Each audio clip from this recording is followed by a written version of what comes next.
Hi everybody, Creative Katie here. Welcome to an art journal tutorial. This one's part of the Break the Blank Page, What Comes Next series. I'm working in this altered recipe book. I love it. It measures about 8.5 by 6.25.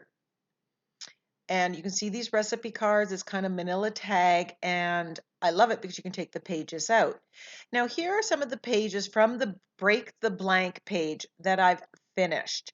And I'm just going to do a quick flip through here, and if you see something you like, know this. I created a playlist in my YouTube channel entitled Break the Blank Page.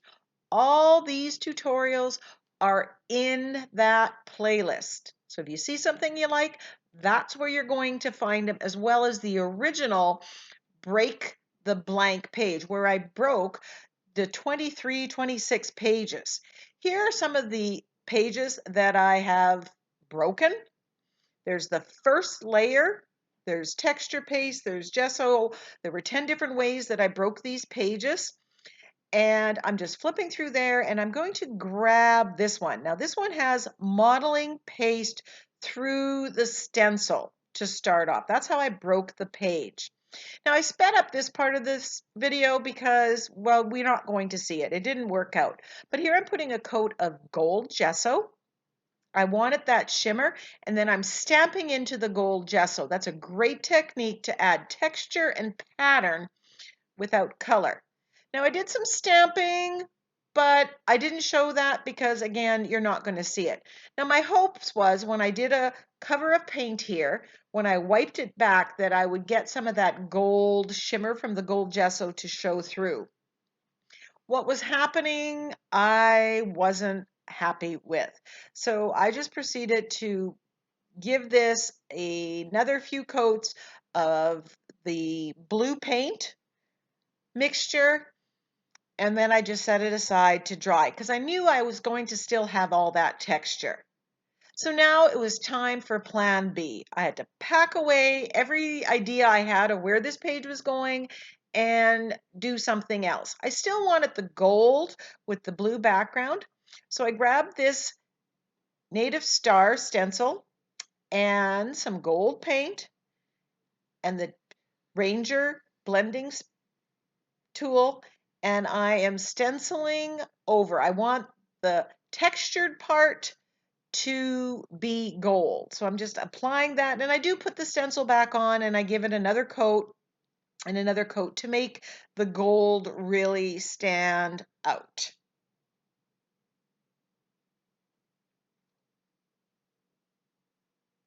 So when you have a plan in place like I did and it doesn't work, just keep going. Or alternatively, stop, walk away, let it sit for a while, and then look at what you do have and work with that. This isn't going to be the page that I thought it was going to be, but I'm quite happy with the end result.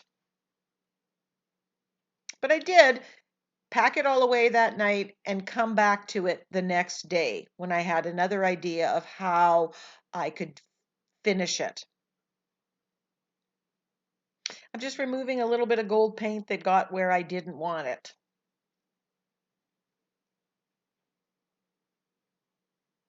And you can see the circles that I stamped with the dot stamp. It's shining through. A very plain background here. It's pretty much a solid color, but I do have lots of texture and pattern in that background, just basically tone on tone.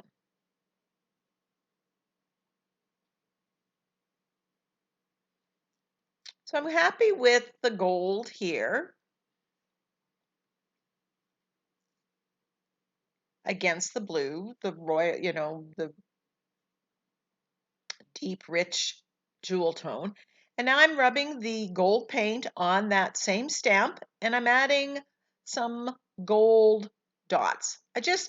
The background was just a little too plain with me. So now I've got those dots in two ways, just textured because I stamped into the gold gesso. And it works if you stamp into wet gesso or wet acrylic paint too. And now I have the gold.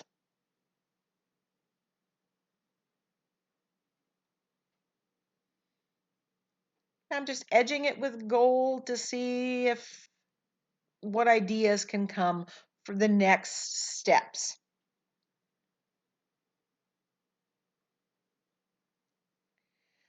So I picked the sentiment from my It's About Time sentiment pack, which will be coming out end of December from Ninny's Napkins.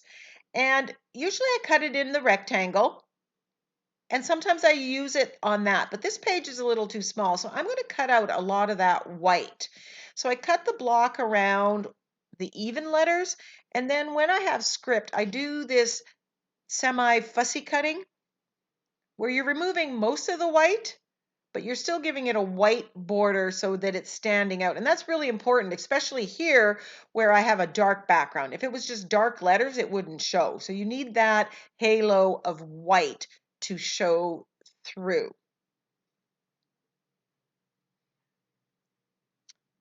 So once I have the sentiment that I'm going to use, I am going to audition some focal images. I went through my stash and I selected 3 possibilities that I thought would go well. And I thought for this video, I'm going to show you all 3 and tell you what I like about each one. So these are butterflies. Now I like that the butterflies have dots on it, and that reads well with the dot stamping that I've done. And it has that little bit of yellow that goes with the gold, and a little bit of the black and the white that goes with the sentiment. And I have 3 modeling paste embellishments on there, and I'm using 3 butterflies. And again, using odd numbers is appealing to the eyes. Now these butterflies are 3 different sizes, and you can see your eye travels up through it. Now, one of the things that I often do when I'm undecided about using a focal image or I'm auditioning several, I take a picture of it. Then it allows me to put the next one in, and then I can compare all 3 pictures and make a decision about what looks good. So here's number 2. I have this bird with this flower, and I'm trying it in this vertical composition. And I like that this bird is taller, but I'm not really happy right now with how the sentiment looks. Something's not quite right. I like how the flower resembles the center of the modeling paste stenciling I did. And I like how the wood of the post that the bird's sitting on looks like some of the texture from the texture paste.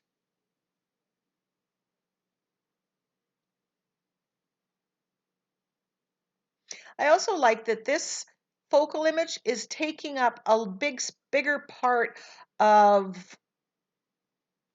some of the modeling paste things, and it's pushing that back. So I wasn't happy with the vertical, so I'm trying this horizontal orientation, and I like this a lot better. The bird doesn't quite show up as well on the dark background because it's fairly dark, but I really am liking that flower. It just reads really well with the center of that modeling paste. So here's number 3, and it's these 2 birds. Now these birds show up really well because they're lighter. And I like that about this. So now that I have all 3, I can just scroll through them and make a decision about which focal image I like best. Now, truth be told, all 3 of these work. There isn't a right or wrong. There's what you like best, or maybe what's giving you a challenge. So I really like this taller bird. And the challenge here for me with the tall bird is that it's dark on the background. So I know I'm going to have to use some highlighting. So happy with the orientation. I am using gel medium to glue down the sentiments, and then I'm going to use the same gel medium to glue down that bird. And when I have texture underneath, it's a little bit more tricky to get things to sit flat. And if you use a printed picture like I did, this is just printed on copy paper. It's a free printable printed on copy paper. You just have to be careful that you don't rub because sometimes that rubs off the ink.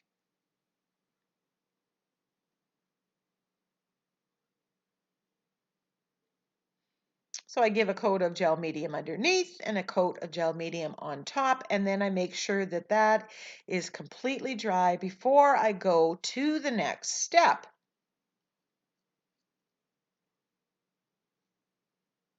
Links to the stencils that I've used as stencil stamps and the gel medium can be found in the description box.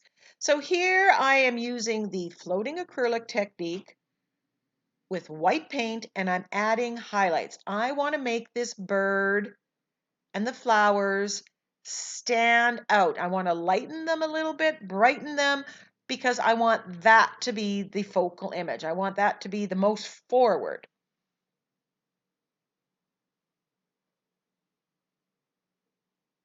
So here I'm just using the floating acrylic technique with white paint.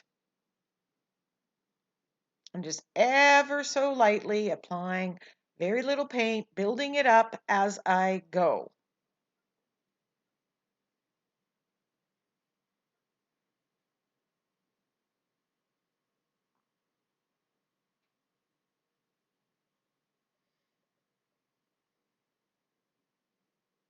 And you can see as this bird becomes lighter because of what I'm doing, it's standing out more on the background. So remember, you can always do a wash, do highlighting, do shading on top of a magazine picture, a printable that you've printed out. Now I'm adding some yellow to really bump up that yellow, make it brighter, and really make it sing well with the gold that's in the back. Using the fine line brush to just add a little bit of detail here, a little bit more paint. You can always alter the colors and the picture and make it your own. And while that's fairly daunting when you first start to do it, the more you do, the better you get, the easier it becomes.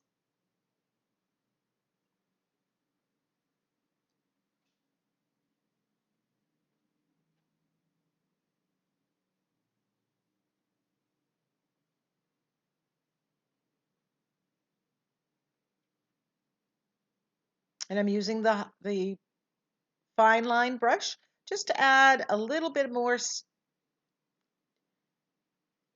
detail. Now that I've done the highlights, I'm doing some shading. And here instead of using the floating acrylic technique, I'm using my General's charcoal pencil. I'm just adding some darkness, some shadows again between adding the highlights and then the shading. I'm just making the flower, the bird stand out. And this added so much. I didn't think it would because the background was so dark, but it really just bumped it up.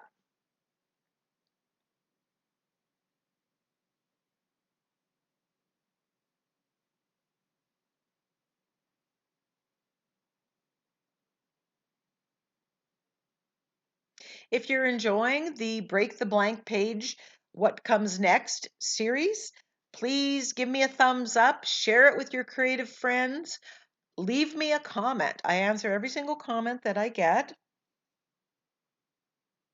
Follow me on Instagram at Creative Katie.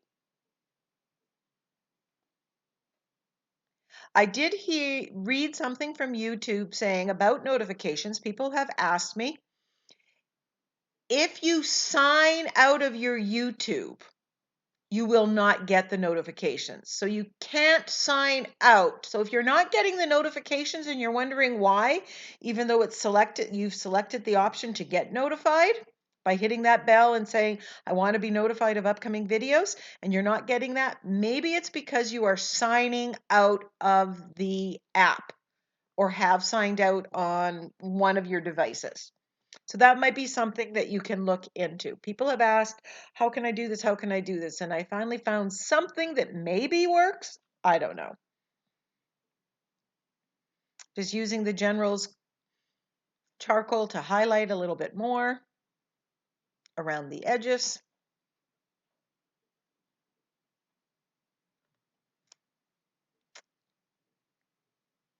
So this page, we started with modeling paste through a stencil. We had 3 things. Then we did some stamping and stenciling. I did the dot stamping into the wet gesso, the gold stamping afterwards, and then I put the stencils back on and basically stenciled on top of the modeling paste. I collaged the focal image on, and then we did the usual finishing techniques. Thank you so much for joining me, and I'll see you in the next video. Until then, go get creative.